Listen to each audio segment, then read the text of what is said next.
Assalamualaikum warahmatullahi wabarakatuh. Ketemu lagi dengan saya. Pada kesempatan kali ini kita akan berbicara dan berdiskusi tentang masyarakat 5.0, salah satu materi dari kuliah kita, Teknologi Informasi Dakwah. Sebagai pendahuluan, apa sih itu masyarakat 5.0 atau Society 5.0 ya?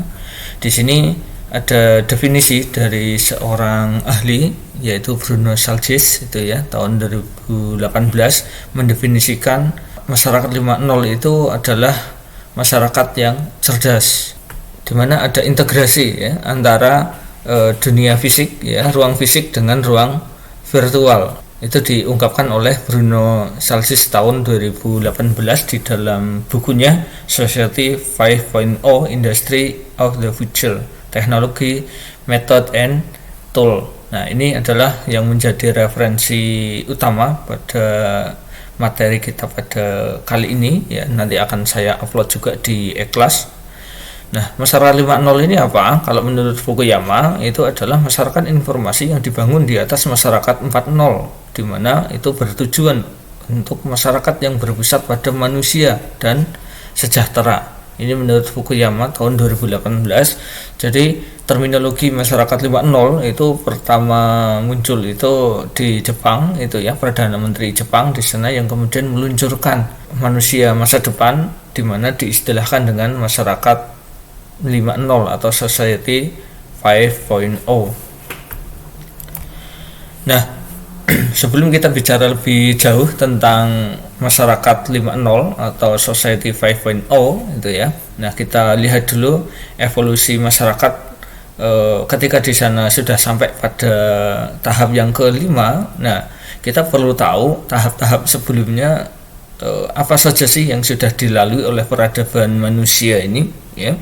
Nah, tentunya kalau ada 5, ada 4, 3, 2, dan 1. Nah, apa saja kita lihat di sini. Yang pertama itu adalah the birth of human being, yaitu lahirnya kemanusiaan itu ya, dimana di sana pada peradaban yang pertama itu adalah manusia bertahan hidup dengan apa, yaitu hunting atau berburu, kemudian hidup nomaden gitu ya, coexistent with nature. Jadi di sana itu betul-betul menyatu dengan alam itu ya. Kemudian 13.000 tahun sebelum Masehi ya, di sana sudah mulai ada masyarakat pertanian ya. Masyarakat pertanian itu sudah ada mulai sejak 13.000 tahun sebelum Masehi.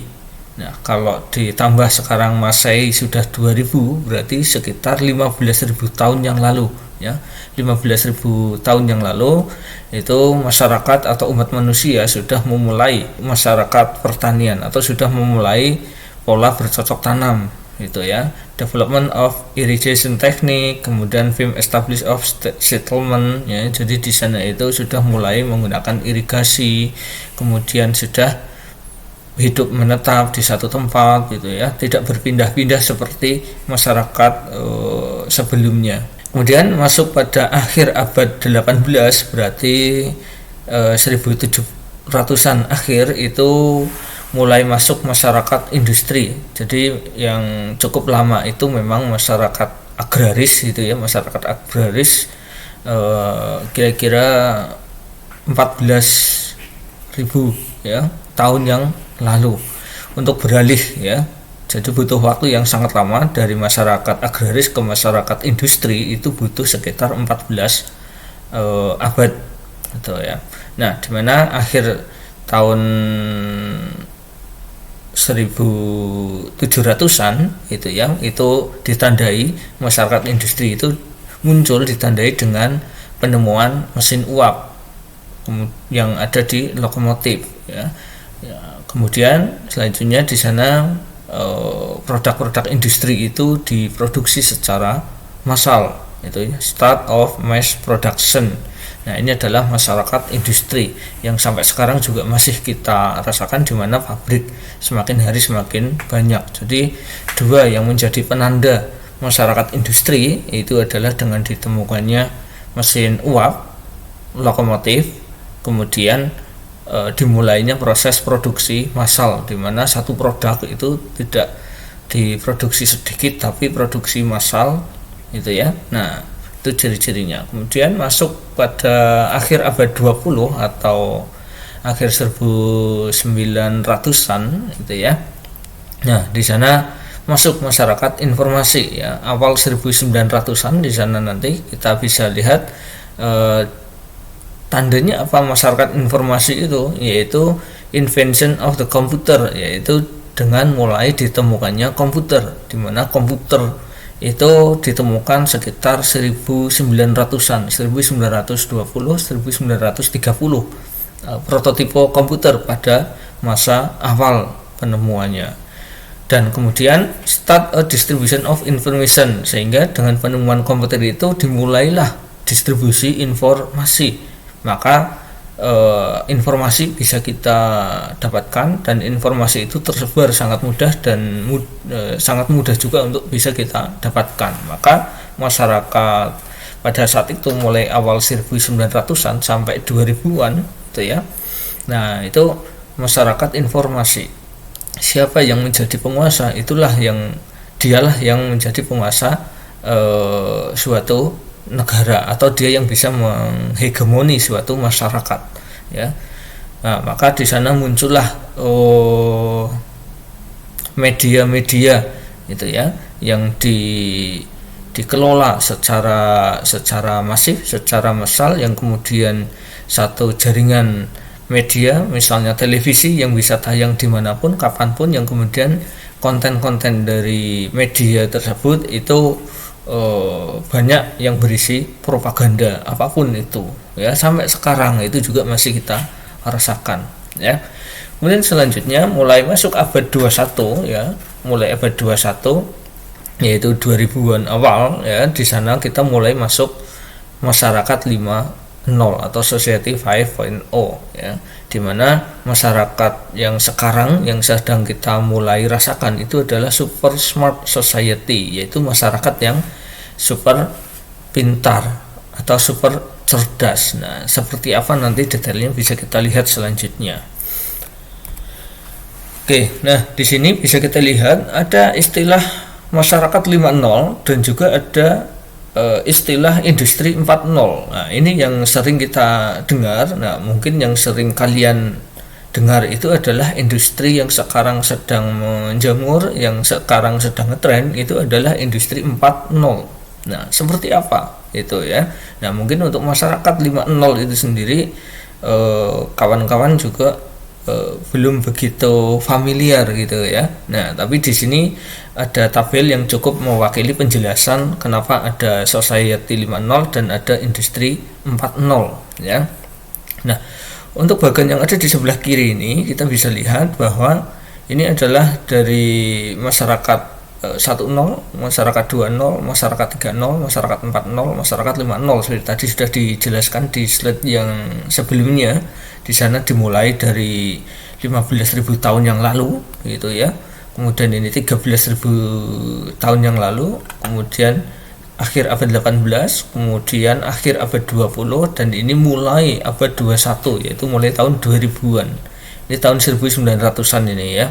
Nah, ini mulai tahun 2000-an. Nah, ini juga sinkron dengan slide yang ada sebelumnya, namun di sana bisa kita lihat yang sekarang ramai itu adalah industri 4.0. Nah, sinkronisasinya seperti apa itu ya antara masyarakat dan industri, dimana yang sekarang lagi ngetren itu adalah industri 4.0 itu ya, yang dimulai tahun 2000-an itu ya, abad 21, yaitu bertemunya antara atau terkombinasinya antara dunia cyber dan dunia fisik, sistem cyber dan sistem fisik di sana itu menjadi satu, di mana ada konvergensi antara dunia virtual dengan dunia nyata.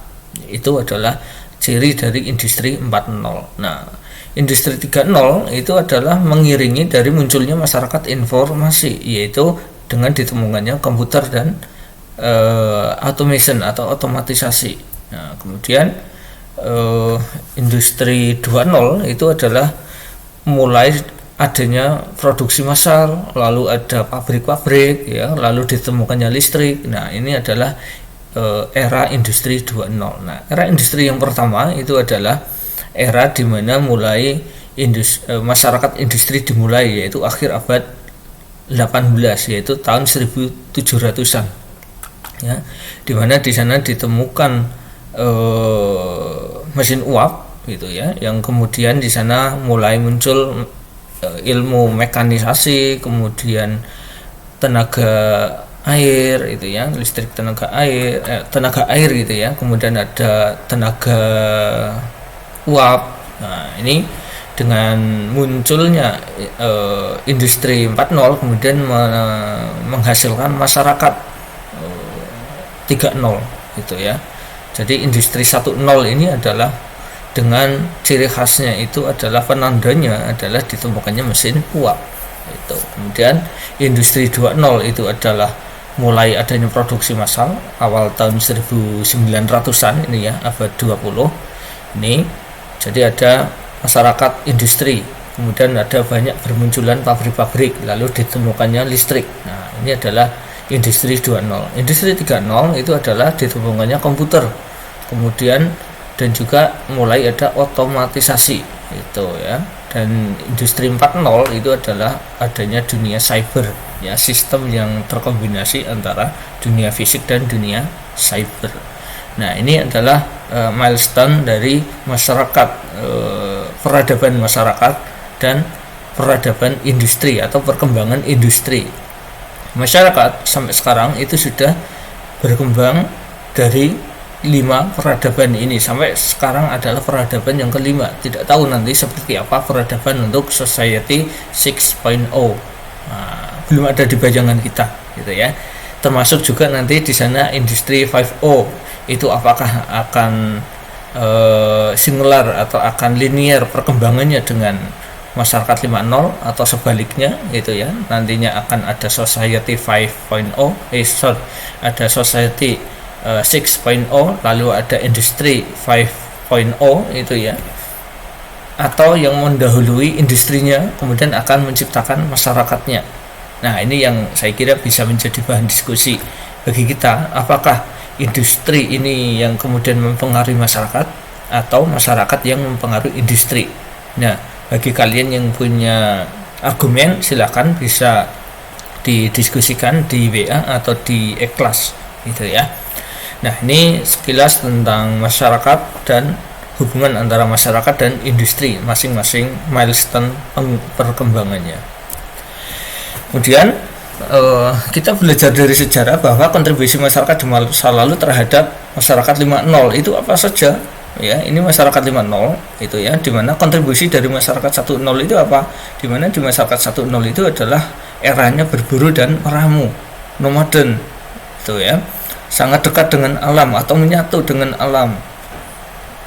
Kemudian karakteristiknya apa, kebutuhan keberlanjutan hidup sampai sekarang untuk memenuhi kebutuhan hidup apa sepenuhnya menggunakan teknologi informasi dan komunikasi itu ya. Sampai sekarang karakteristik ini masih ada gitu ya, karena ini adalah fitrah manusia, yaitu kebutuhan untuk keberlanjutan hidup. Nah, namun kalau zaman dulu itu sangat ramah dan sangat dekat dengan alam, kalau sekarang ini sepenuhnya menggunakan teknologi informasi dan komunikasi. Selanjutnya pada masyarakat 2.0, masyarakat pertanian itu apa, adanya inklusi itu ya, adanya inklusi yang kemudian ini juga akan berkontribusi terhadap masyarakat 5.0, yaitu apa, dimana berpusat pada warga negara atau berpusat pada manusia atau berpusat pada orang itu ya. Apa maksudnya ya? Nah, di sini bahwa jumlah manusia, jumlah orang semakin hari semakin banyak itu ya. Nah, maka dibutuhkan sistem itu ya, dibutuhkan sistem bagaimana untuk memenuhi kebutuhan pokok terutama pangan itu ya. Nah, maka di sana muncullah era yang namanya pertanian, produksi massal dari pangan ya, untuk memenuhi kebutuhan manusia yang semakin banyak itu. Jadi apa, kemudian di sana itu dengan mengesampingkan apa, faktor-faktor alam ya, hutan yang lebat kemudian dibuka, dirambah untuk dibuka menjadi lahan pertanian. sungai yang mengalir secara alami, kemudian di sana dibikin bendungan, dibikin saluran-saluran sekunder, saluran tersier yang kemudian diarahkan airnya ke lahan-lahan pertanian itu ya, sehingga ekosistem alami dari alam ini ya menjadi artificial, dibuat-buat oleh manusia. Apa efeknya, apa dampaknya, yaitu di sana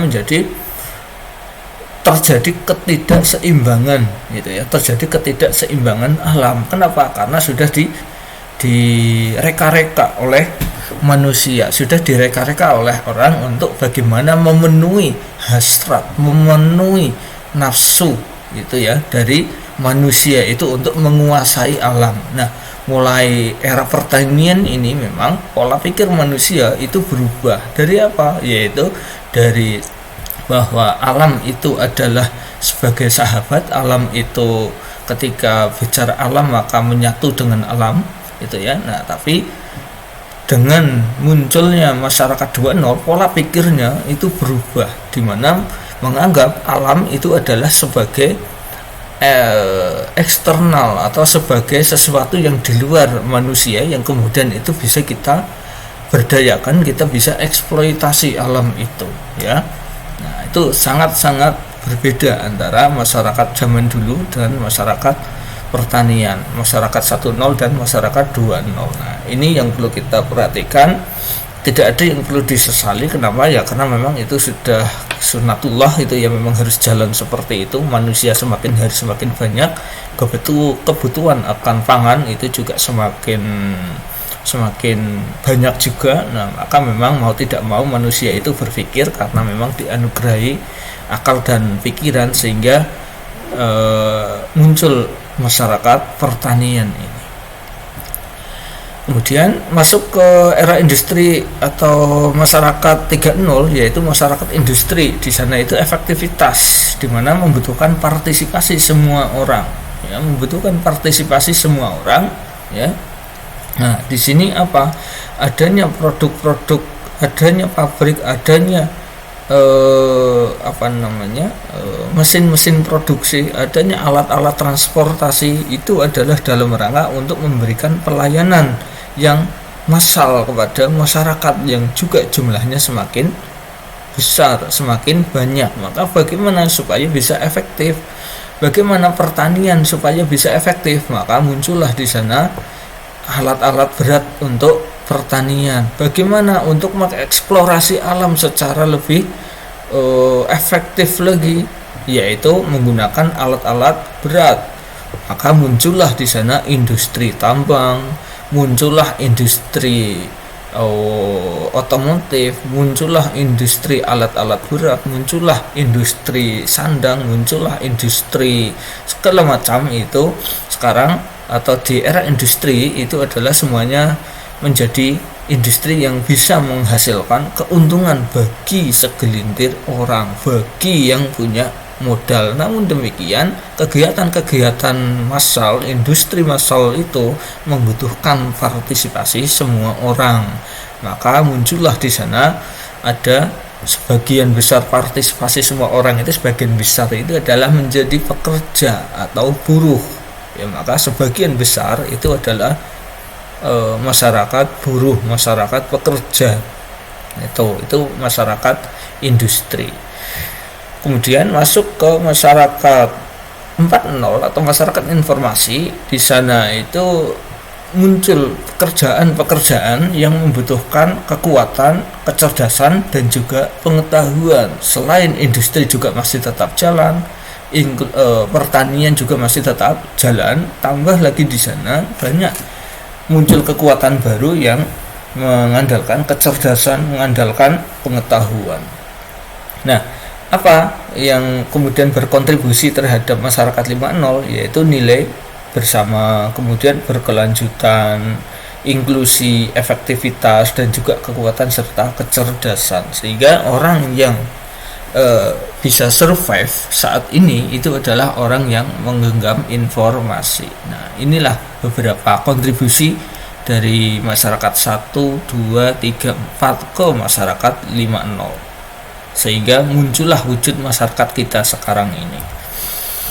Nah, tipe masyarakat dan tipe orang kita lihat. Kalau tipe masyarakat 1.0 itu ya, itu adalah nature man, yaitu orang yang menyatu dengan alam, gitu ya, sangat dekat dengan alam, menghargai alam.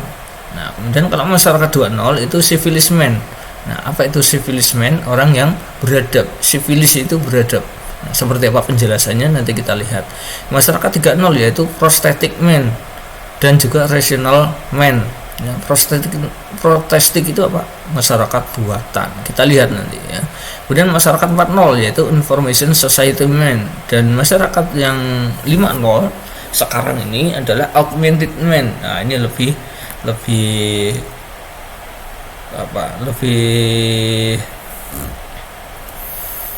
dari sekedar prostetik itu ya. Nah, seperti apa kita lihat nanti ya, termasuk improvement, manusia yang kemudian diimprove atau ditingkatkan kualitas hidupnya. Nah ini pada referensi ini terdapat kekeliruan tabel ya, nanti kalian bisa cek di sana. Masyarakat 1.0 itu tertulisnya prostetic man itu ya. Nah, seharusnya itu nature man itu ya, sedangkan pada masyarakat 3.0 itu seharusnya prosthetic man ya, tapi yang ada itu hanya rational man. Nah kemudian nature man itu adalah orang yang bersahabat dengan alam ya. Semua aktivitas ini masih serba alami ya, belum tersentuh teknologi ini ya, nomaden.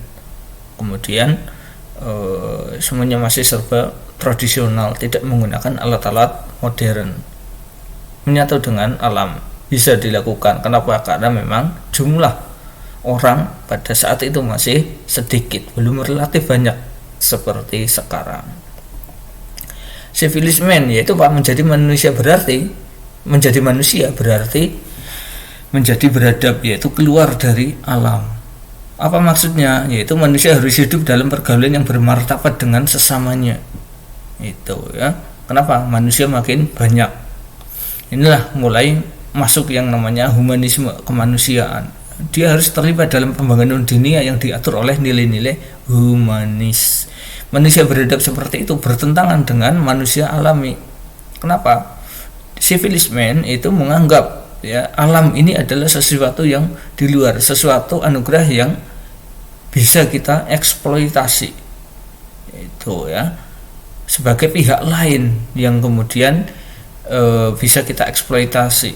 Sangat berbeda dengan manusia pada era yang pertama. Nah, Hobbes, Levi-Strauss, dan Freud ini menganggap manusia ini melakukan penindasan terhadap alam. Itu ya. Kenapa? Alam itu dieksploitasi. Kalian bisa lihat di ilustrasi yang ada itu, contohnya yang di kanan atas itu adalah bukit dari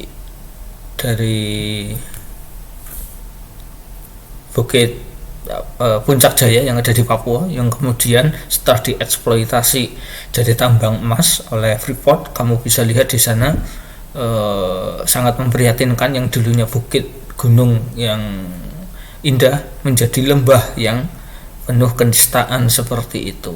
Nah, itu adalah yang dilakukan oleh konglomerat, yang dilakukan oleh kapitalis. Namun demikian tidak hanya orang-orang yang berduit saja, masyarakat miskin pun kalian bisa lihat itu di bagian bawah itu adalah salah satu potret tambang emas di suatu negara itu ya, di Afrika. Kalau itu kalian bisa perhatikan bagaimana masyarakat miskin juga mengeksploitasi alam sehingga alam menjadi tidak seimbang. Nah, ini adalah efek dari civilized man. Nah, prosthetic man ini adalah objek dunia industri adalah prostetis itu ya, yang membantu manusia menjadi lebih efektif. Nah, manusia adalah makhluk yang dilengkapi dengan banyak prostesis ya. Misalnya mobil adalah perpanjangan alami dari tubuh manusia yang terbatas oleh gerakan alami. Ini membantu kita melangkah lebih jauh dan lebih cepat.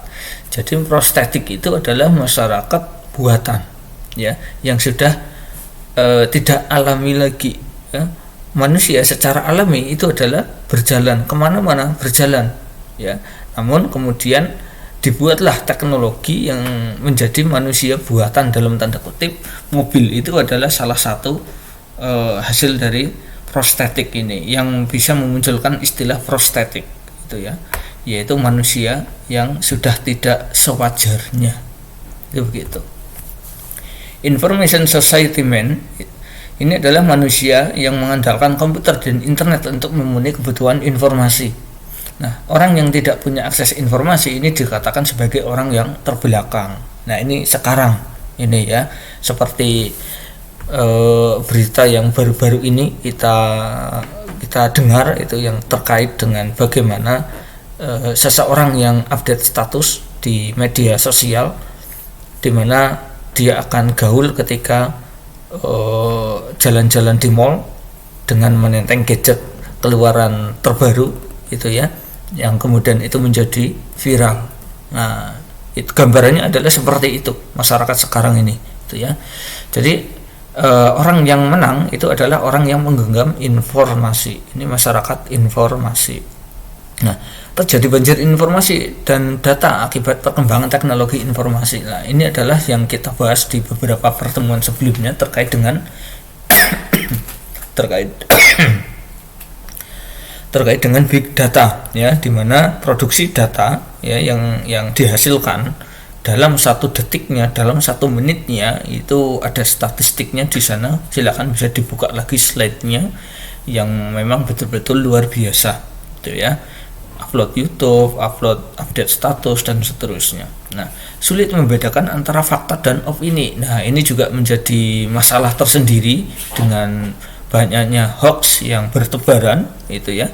Kalau kita tidak pandai, tidak pintar di dalam menyaring informasi, maka kita akan tersesat, maka kita akan terjebak. Alih-alih yang lebih tragis lagi, kita akan berurusan dengan hukum. Sudah banyak contohnya orang-orang yang kemudian berurusan dengan hukum gara-gara update status yang menyinggung orang lain, update status yang mengolok-olok orang lain ya, dan seterusnya dan sebagainya. Yang kabar terbaru itu Gus Nur kemarin baru ditangkap adalah karena ujaran kebencian itu ya, ditangkap, yang kemudian tuduhannya itu adalah ujaran kebencian kepada salah satu ormas itu ya. Nah, itu apa? Itu adalah ujaran kebencian yang dilakukan oleh si Gus Nur itu sebenarnya banyak dan dari dulu itu ada itu ya. Namun karena ini sudah di era informasi, begitu cepatnya dan begitu mudahnya informasi itu beredar, maka dengan sangat cepat juga orang itu kemudian mengetahui, masyarakat secara umum itu mengetahui dan menjadi viral. Nah, ketika viral, maka mau tidak mau penegak hukum itu pasti akan menindaklanjuti. Nah, kira-kira seperti itu gambarannya. Maka kita sekali lagi harus hati-hati di masyarakat. Kalian ini adalah bagian dari masyarakat informasi. Augment or improvement, yaitu apa? Yaitu konsep ini mengacu pada teknologi yang berusaha meningkatkan kemampuan manusia di luar lingkup evolusi biologisnya. Kalau pada masyarakat yang sebelumnya, misalnya dengan ditemukannya mobil, ya, itu adalah bagaimana masyarakat prostetik atau masyarakat buatan yang kemudian meningkatkan taraf hidupnya untuk kemudahan, ya, untuk kemewahan, untuk kenyamanan, untuk kebahagiaan, itu ya. Nah, namun itu tidak terkait dengan fisiologi tubuh, tidak terkait dengan biologis tubuh, ya. Tapi kalau augmented or improvement itu adalah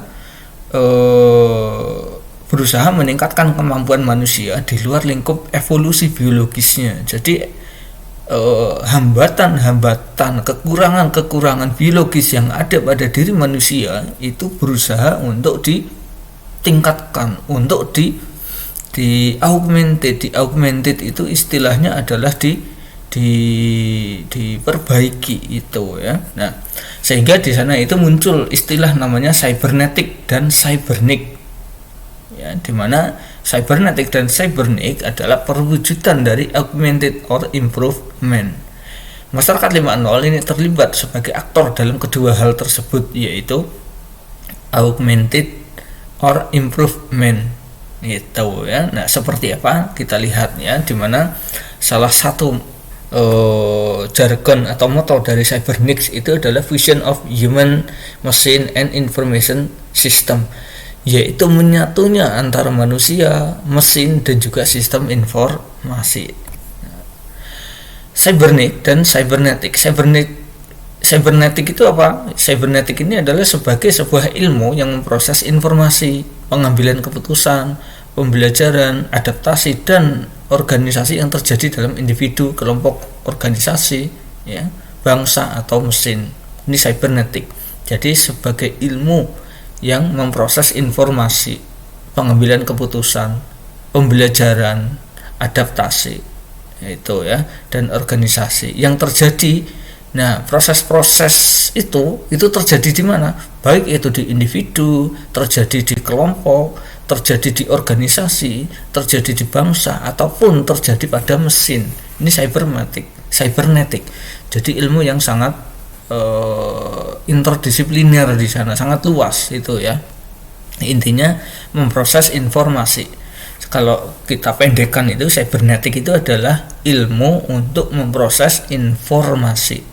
Itu cybernetic.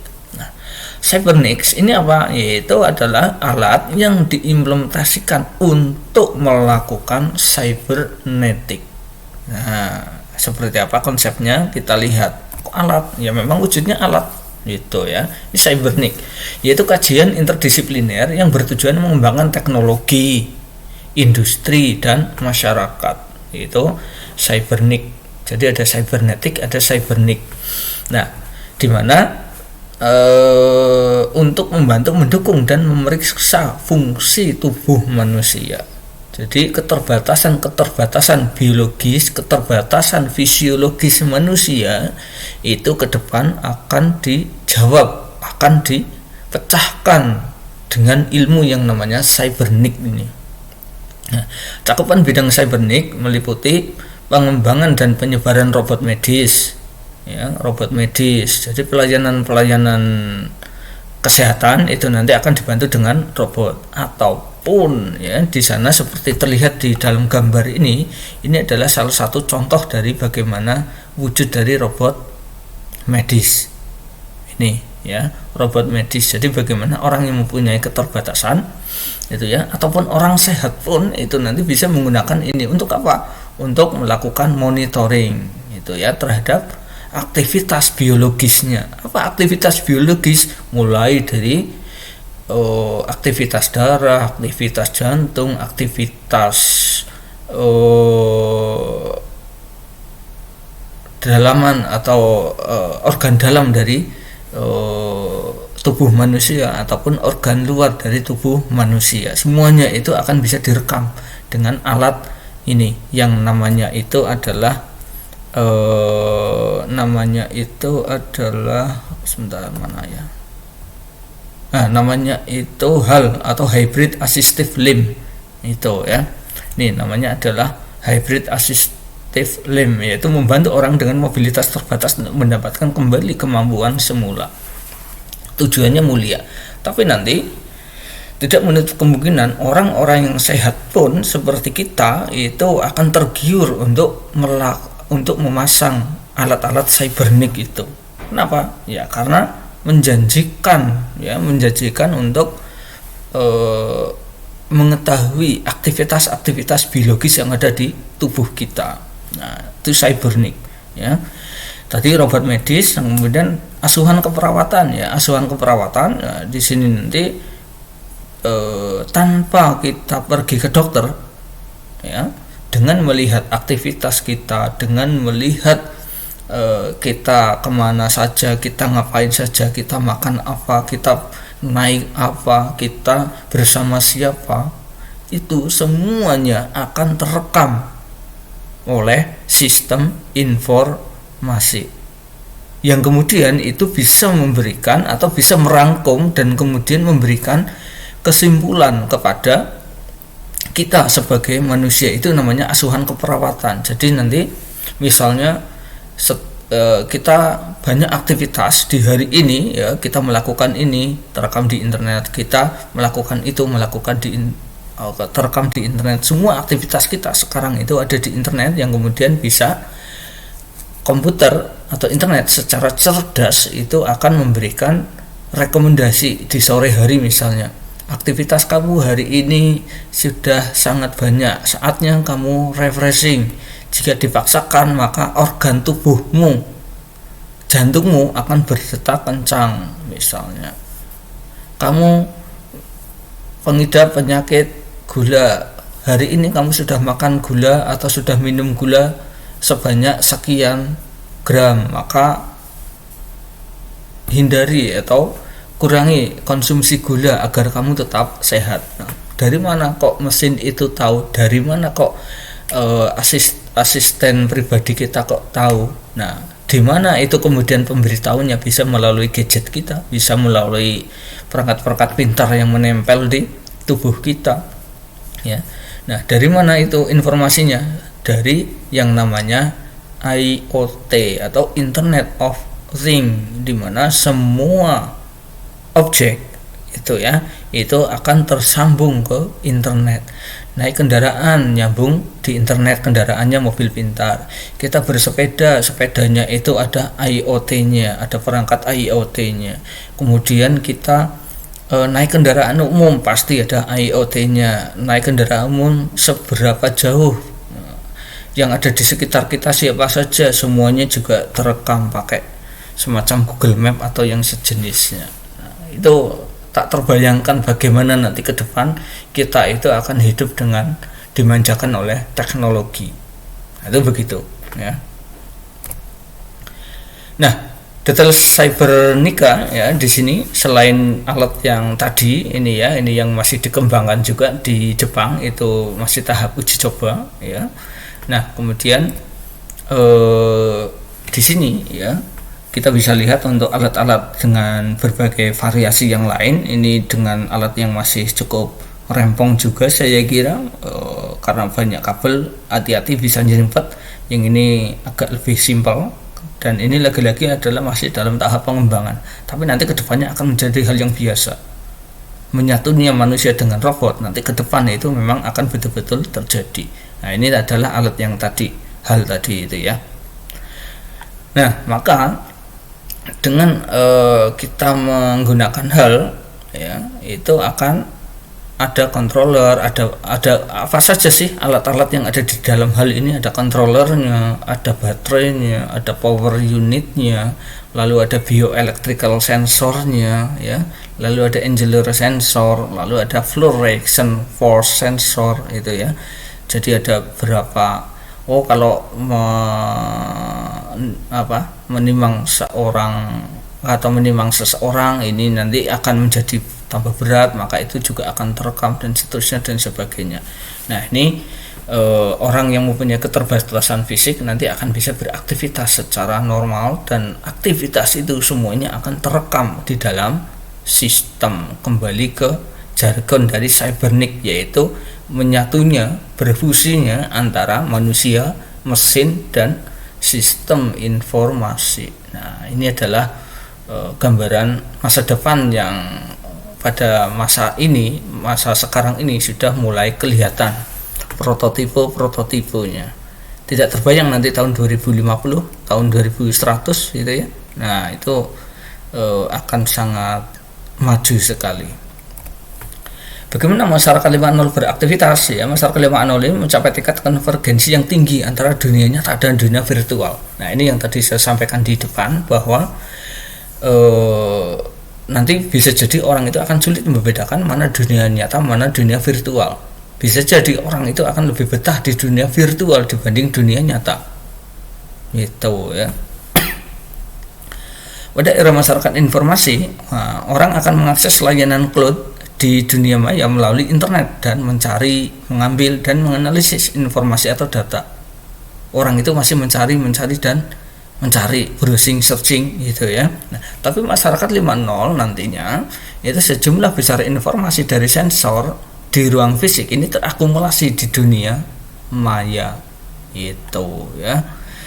Nah, Kemudian di dunia maya ini data besar ini dianalisis oleh kecerdasan buatan dan hasil analisis tersebut diumpankan kembali ke manusia di ruang fisik dalam berbagai bentuk.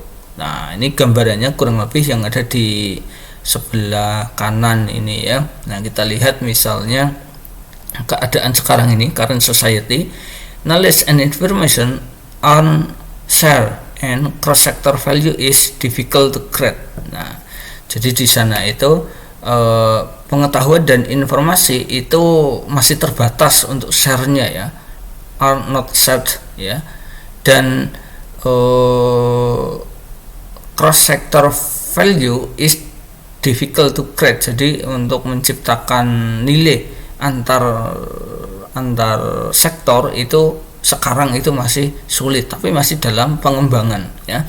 Dengan adanya IoT ya, ini nanti semuanya akan terkonek ya, antara manusia dengan things atau benda atau barang atau sesuatu ya. IoT will connect all people and things. Jadi manusia itu akan terkonek dengan semua benda ya, yang tentunya ada perangkat sensornya di sana.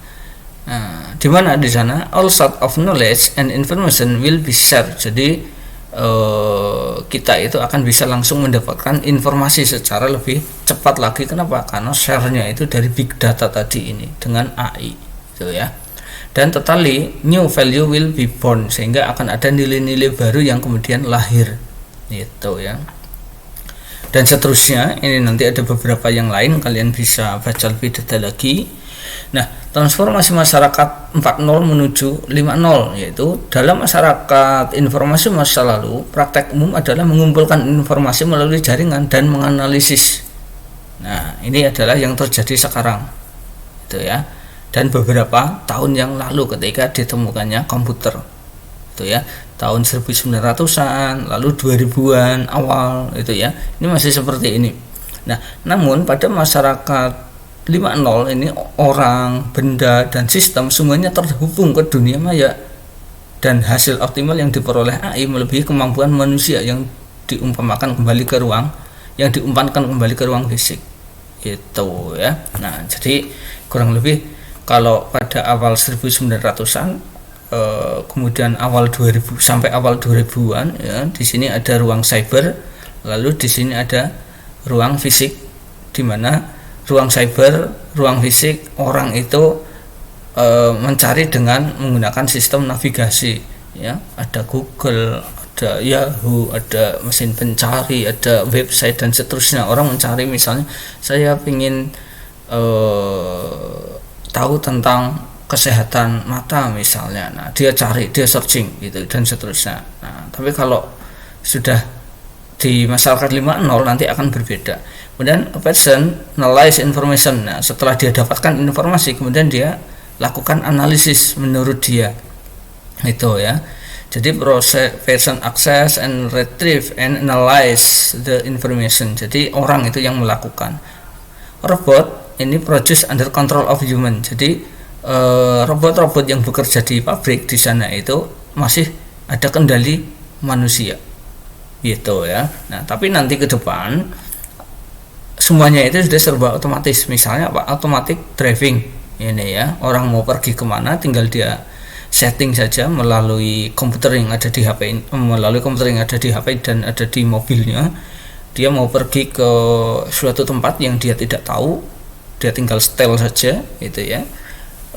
Go to Jogja misalnya. Nah, maka dengan ditinggal tidur, maka ditinggal santai, mobil itu akan mengantarkan secara cerdas ya ke tempat tujuan, misalnya seperti itu. Nah, AI propose a person. Nah, jadi di sana itu kalau dulu orang itu mencari informasi kemudian menganalisis ya, data di internet didapatkan kemudian dianalisis menurut asumsinya. Nah, nantinya ke depan itu ya, sekarang juga sudah mulai ya, orang mau pergi kemana, orang itu mau memutuskan menikah dengan siapa, orang itu mau memutuskan kuliah di mana, orang itu mau memutuskan bekerja di mana, orang mau memutuskan apapun itu ya, nanti akan dibantu dengan adanya AI atau artificial intelligence masyarakat itu menjadi bodoh dan yang pintar itu adalah komputer. Dia akan direkomendasikan oleh komputer. Misalnya saya ingin bekerja, saya punya keterampilan A, B, C, D, saya lulusan perguruan tinggi X, saya punya sertifikat A, B, C, D, saya punya aktivitas A, B, C, D. Nah, kemudian dari itu juga tidak perlu dientry secara manual, itu semuanya sudah terekam di IoT. Nah, ketika kalian ingin kerja kemana, itu ya, kita tanya ke internet, kita tanya ke komputer, itu sudah langsung ada rekomendasi. Dengan profil kamu yang seperti ini, kamu cocok kerja di perusahaan A, kamu cocok kerja di perusahaan B. Nah, itu kurang lebih seperti itu nanti gambarannya ke depan, itu ya. Nah, automatic producing by robot in factory, ya. Jadi di sana itu produksi massal itu kalau sebelumnya ini masih ada campur tangan manusia untuk setup, untuk kontrol, untuk monitoring, gitu ya. Nah, itu masih ada campur tangan manusia, kamu lihat. Nah, untuk Society 5.0 di sana itu sudah murni dijalankan oleh sistem, gitu ya. Jadi manusia tinggal menekan tombol on, semuanya akan berjalan serba otomatis melalui apa? Melalui sistem cerdas. Dibantu apa? Dibantu oleh artificial intelligence, di mana komputer yang ada di sini, alat-alat yang ada di sana itu dalam tanda kutip memiliki kecerdasan. Nah, itu seperti itu gambarnya. Seperti apa cerdasnya? Itu menggunakan artificial intelligence itu ya. Jadi mesin robot, komputer itu dia selalu belajar dan belajar, yang istilah populernya namanya machine learning gitu ya. Nah, seperti itu. Kemudian bagaimana dakwah di era masyarakat 5.0? Nah, ini saya kutipkan dari salah satu jurnal ya, menurut cendekiawan muslim yang namanya Ar-Mahdi Mazhar, itu dakwah pada era teknologi ini perlu memperhatikan 4 aspek. Apa?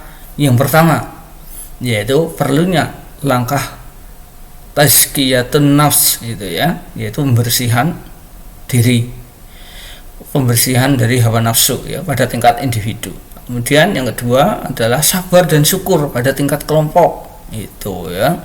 Kita dituntut atau kita seharusnya bisa bersabar, bersyukur dengan keadaan yang ada sekarang. Kemudian zuhud ya, atau sederhana dan fakir, gitu ya, pada tingkat masyarakat.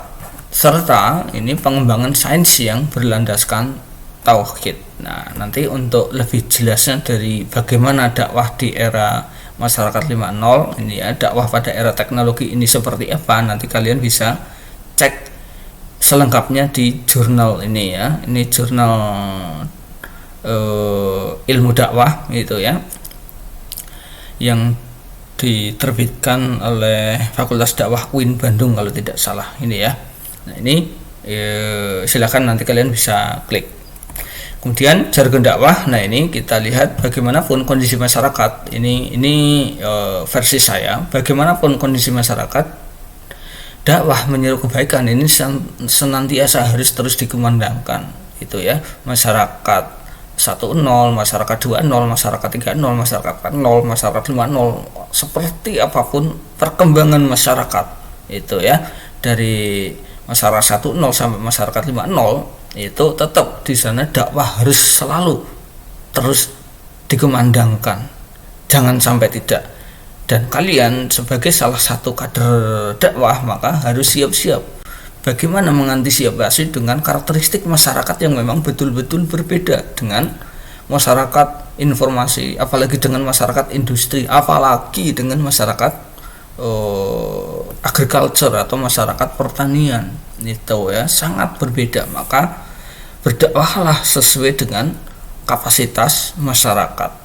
Nah, kalian di sini mengemban tugas berat ya, dengan perkembangan yang sebegini canggihnya ya. Kemudian ada cybernika ya, bagaimana kira-kira kontekstualisasinya dengan misi dakwah Anda. Nah, ini yang saya kira menjadi kajian menarik bagi kita. Kemudian manfaatkan teknologi ini sebagai media dakwah kepada masyarakat 5.0. Itu ya, sudah mulai banyak kajian mengenai bagaimana berdakwah di media sosial, berdakwah berbasis teknologi itu ya. Baik itu dakwah bil hal, dakwah bil lisan, atau dakwah dakwah menggunakan teks ya, dan seterusnya. Nah, di tengah kemajuan teknologi yang begitu pesat ini, jiwa yang kering dan sentuhan religi akan tetap terus mencari ketentraman jiwa, pasti itu ya. Nah, maka jangan khawatir profesi dakwah itu kemudian akan pensiun dengan perkembangan teknologi yang semakin canggih, justru akan semakin dibutuhkan itu. Karena perkembangan teknologi secanggih apapun ini tidak akan bisa mengisi kekosongan jiwa pada panggilan ilahiyah, karena satu-satunya yang memang masih kita dianggap sebagai manusia itu adalah panggilan ilahiyah. Kita memiliki jiwa, kita memiliki hati nurani. Itu yang kemudian tidak bisa ditiru oleh mesin. Karena manusia secara fitrah ini memiliki sisi ketuhanan, sedangkan mesin tidak.